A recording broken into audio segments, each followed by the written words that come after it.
Single-handedly, the hottest topic in 2026 has been AI, and more specifically, AI agents. Now, there's one issue with this, and I see people throw around these words all the time: automations, workflows, agents.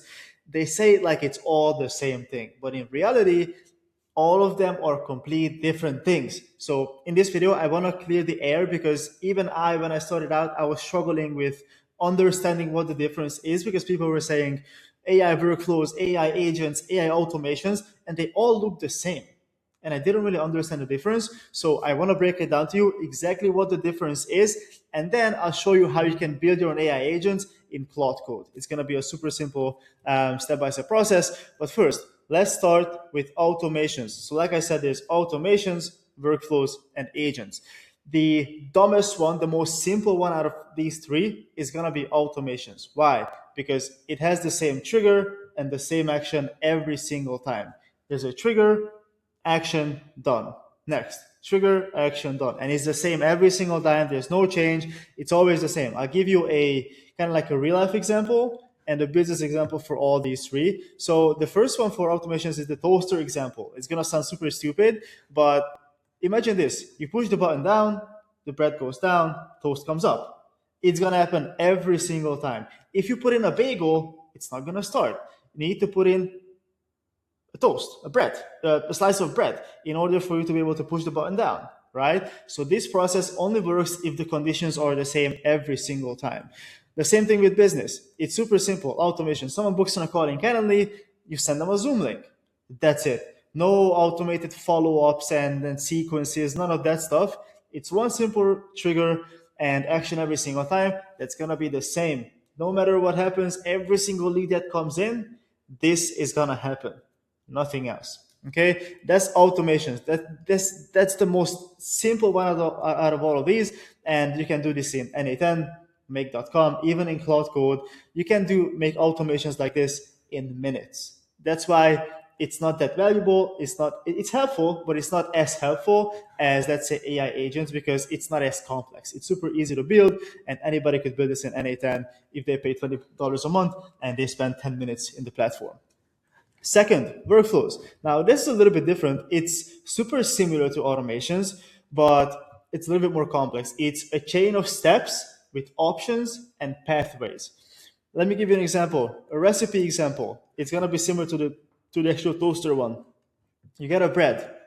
If you have peanut butter, then spread it. If you don't have peanut butter, then use jam, right? So now there's options, there's different pathways. And once you put the jam on, cut in triangles, put on the plate. But within this automation, there was an option where you could choose from. If you don't have peanut butter, then you use jam. Here, you can't just say, if you don't have bread, then just use bagel, because it's not going to work. It needs to be bread. There's no exceptions. It needs to be bread. Here, if you don't have peanut butter, you can just use jam. So look at it this way. For a workflow, it's kind of like multiple automations put together, and that's a workflow.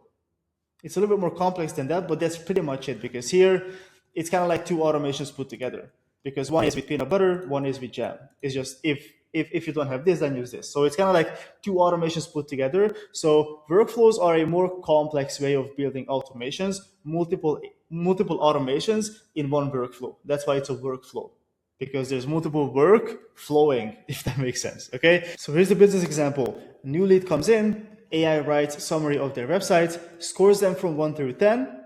If score is over 7, it's going to notify sales. If score is not over 7, it's going to add them to a nurture list. Again, same thing. There's options.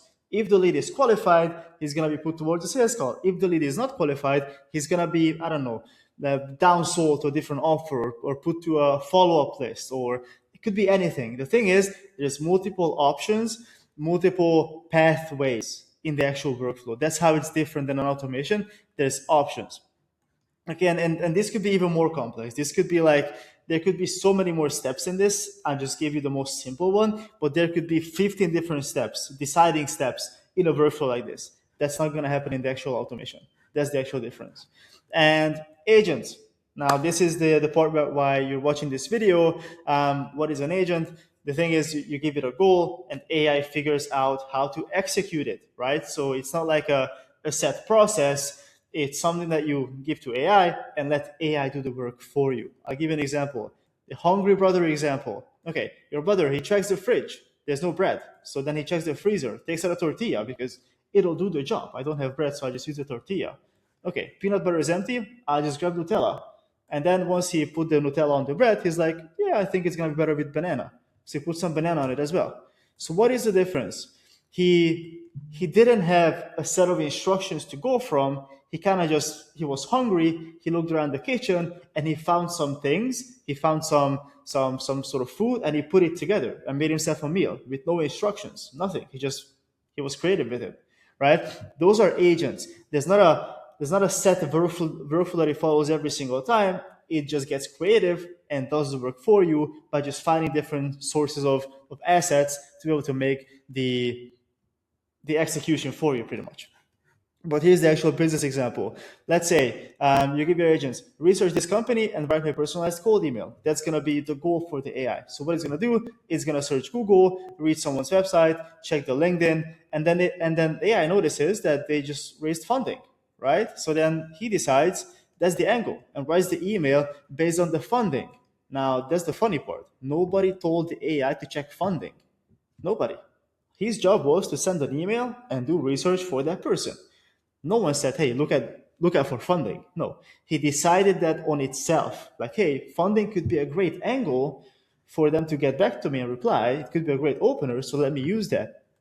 So that's the difference between agents, workflows, and automations. Of course, automations are very helpful. It's very easy to build.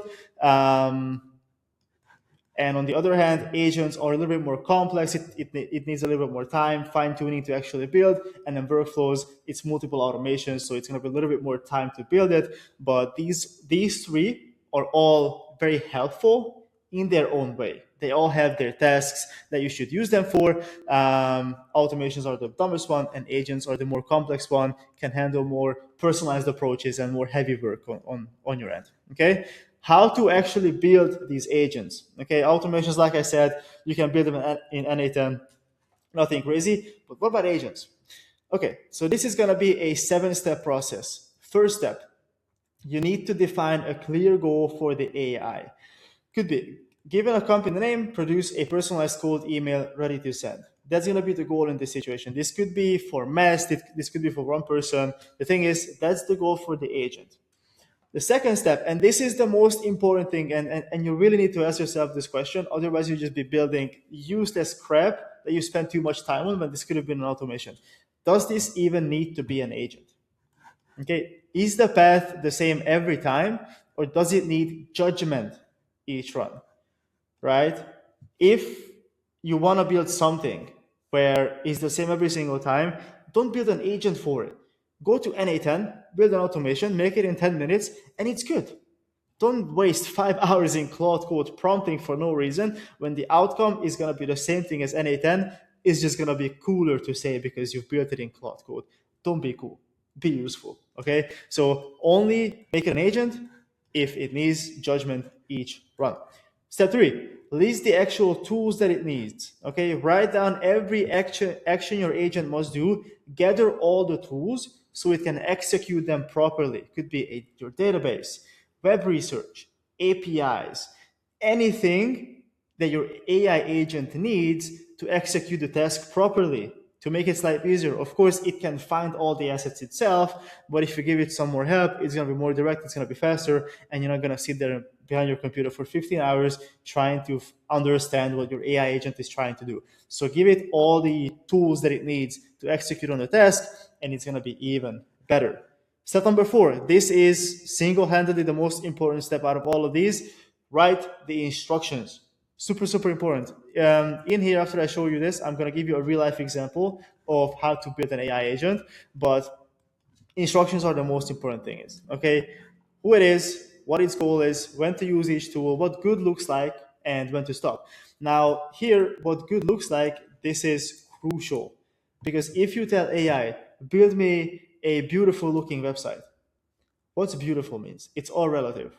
Like, beautiful could mean anything or different thing to me and to you. So you need to give it a clear idea of what good looks like, because if it doesn't know what good is, it's gonna guess. And that's why you're gonna get AI slop, because AI guesses, because AI doesn't know what good means for you. So you need to describe very detailed how and what you want it to do. Step number 5, add memory slash context. You need to give it a memory so it understands it and remembers everything during a run and across runs. Your brand voice, what you've already tried, customers, your offers, examples, templates. You need to give it a memory so first it understands everything about what you're trying to accomplish. Like I said, past customers, your offer, your voice, your copywriting skills, all of those things. And secondly, so each time it runs, it's going to learn from itself every single time from the memory, and it's going to get better and better and better with each run. Step number 6, add guardrails. Super, super important, because the AI agents they can do some crazy things. I'm not sure if you've seen stories. There's some horror stories out there of AI agents spending millions of dollars for no reason. So add max loops, permissions, human approvals. Always add human approvals. I know it sounds all sexy, like, hey, let AI do everything for you. It's sexy until it spends $1 million from your bank account and you didn't even know it. Okay, so always add human approvals, not for everything, but for crucial things, add human approval. It's gonna be one click for you to approve it, and it might save you a lot of money and a lot of trouble if you mess up the actual AI agent building process. And for anything risky, add a budget cap. Okay, like I said, API calls can be super, super expensive. We've seen some people spend, I think, $500 million on API because he messed up. So you don't want to do that. Add a budget cap, and you can always just extend it. You can always add more to it, but have a cap so your AI agent cannot spend more than you want it to spend. And then step number 7, test on messy inputs. Right? It might be cool to say, okay, do this, this, and this, and this, and your AI agent can do it. But what if it's a little bit different? What if, I don't know, let's say your lead comes in not from ads, but they come in from the YouTube channel? What happens then? What if the lead comes from Instagram? What happens then? There are so many different ways on how an agent can work, and if it clearly doesn't have what it needs to do, then it might mess up. So you need to test on messy inputs. Come up with the ways on how it could fail and test on them. That's the real test, because anybody can make things that work. It's always the things that are unexpected, they can mess up the actual flow. So these are the 7 steps that you need to look out for. Now, let me give you an actual agent building process example, a real one. And keep it in mind, you can build all of these in your Claude Code. So all of these steps, just give it to Claude Code and it's going to figure it out for you. It's going to help you. Just follow these. Okay, so step number 1, the goal. Given a company name or a website, research them and write a personalized cold email. That's going to be the goal for AI agent. Step number 2, does it need to be an AI agent? Yes, because for each lead, the angle might be different. It's an unpredictable path. So yes, it needs to be an agent. We cannot just make an automation from this, because it's not going to be the same every single time. It's going to be different for each lead. Tools. What tools do we need? Web research. Find the company, web page reading, search LinkedIn to find the founder, write the emails somewhere. So having the sheets, the documents, those are the tools that your AI agent is going to need to be able to write the emails for you, store the emails for you, and be able to send the emails for you. Step number 4 is the actual instructions. You are a research assistant for a cold outreach agency. Given a company, find one specific recent personal hook, funding, a launch, hire, a post. Never use generic flattery, draft a 4-sentence email and casual. You get the idea. You give it very clear instructions on what you want the AI agent to do. Exactly. It's even better if you give it examples, templates, things that already worked for you, because then you can copy the actual templates and workflows that you used before.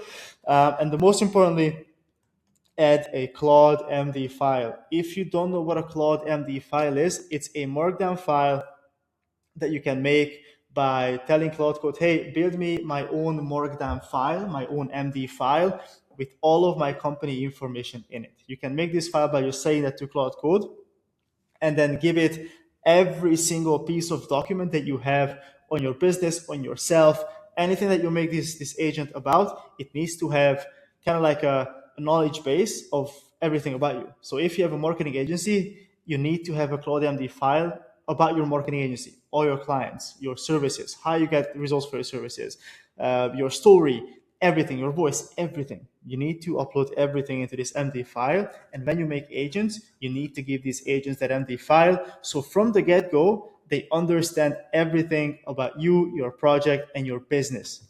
Super, super important. If you don't know what it is and how to make it, go find a YouTube video. Even maybe I make one in the future, but this is crucial. You need to have a Claude MD file. Step number 5, memory. It needs to remember what it already searched this run, so it doesn't repeat. So let's say if, I don't know, let's say your AI agent has already checked the LinkedIn profile, then it shouldn't check it again because it already checked it. So there's no point of wasting tokens, wasting time, wasting API keys because it's already done it. It's in the memory. Again, optionally, a file with proven email templates, a brand voice, so every email sounds like you. Like I said, it's kind of like the Claude MD file, so I would maybe combine it with these two. But if you have proven email templates and brand voices, it can make it sound more like you and make it a more proven process instead of just guessing in the beginning. Also in the memory, I forgot to put it here, but download something like Obsidian. Okay, if you don't know what Obsidian is a knowledge base where all your agents can put information in after each run. So let's say your AI agent does this run, and I don't know, he finds for a specific lead, he finds the company name, the website, he finds that they got funding. All of their information is going to be put into an Obsidian knowledge base. And for each agent, each run, they're going to put in all these different information. And the knowledge base is going to grow each time these agents run.